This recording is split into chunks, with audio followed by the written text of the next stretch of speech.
ప్రత్యేక హోదా సహా కేంద్రం ఏపీకి ఇచ్చిన హామీల సాధనకు కార్యాచరణపై చర్చించేందుకు ఇవాళ రాష్ట్ర ప్రభుత్వం అఖిలపక్ష సమావేశం నిర్వహించనుంది.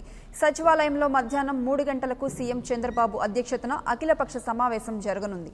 దీనికి అన్ని రాజకీయ పక్షాలు, ప్రజా సంఘాలు, ఉద్యోగ సంఘాలను ప్రభుత్వం ఆహ్వానించింది.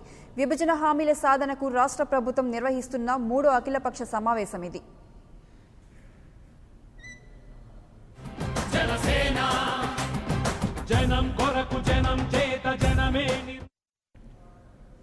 అఖిలపక్ష సమావేశానికి జనసేన దూరంగా ఉండాలని నిర్ణయించింది. ఈ మేరకు అఖిలపక్ష సమావేశానికి హాజరు కాలేమని ఏపీ సీఎం చంద్రబాబుకు జనసేన అధినేత పవన్ కళ్యాణ్ బహిరంగ లేఖ రాశారు. చంద్రబాబు నాయుడు రాజకీయ లబ్ధి కోసమే అఖిలపక్ష సమావేశాన్ని నిర్వహిస్తున్నారని మండిపడ్డారు. మొక్కుబడి సమావేశాలకు జనసేన దూరంగా ఉంటుందని లేఖలో పవన్ కళ్యాణ్ పేర్కొన్నారు.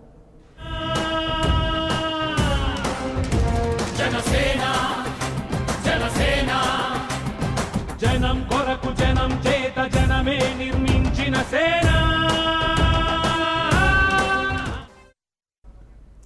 ముఖ్యమంత్రి చంద్రబాబు అధ్యక్షతన జరిగే అఖిలపక్ష భేటీకి కాంగ్రెస్ దూరంగా ఉంటోంది.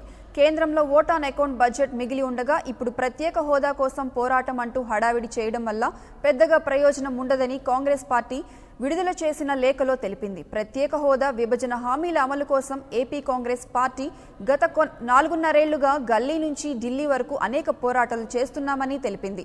అధికారంలోకి వస్తే ఏపీకి హోదా ఇస్తామన్న కాంగ్రెస్ జాతీయ అధ్యక్షుడు రాహుల్ గాంధీ ప్రకటనను జంగా లేఖలో ప్రస్తావించారు.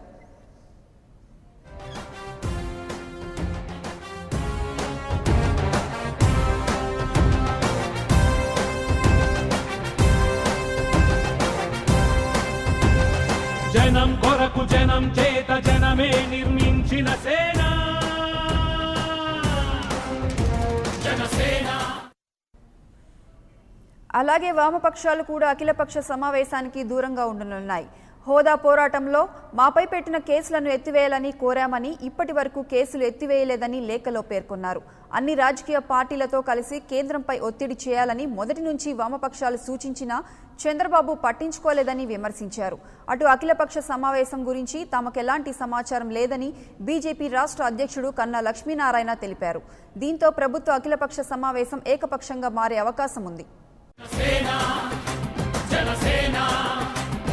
జనం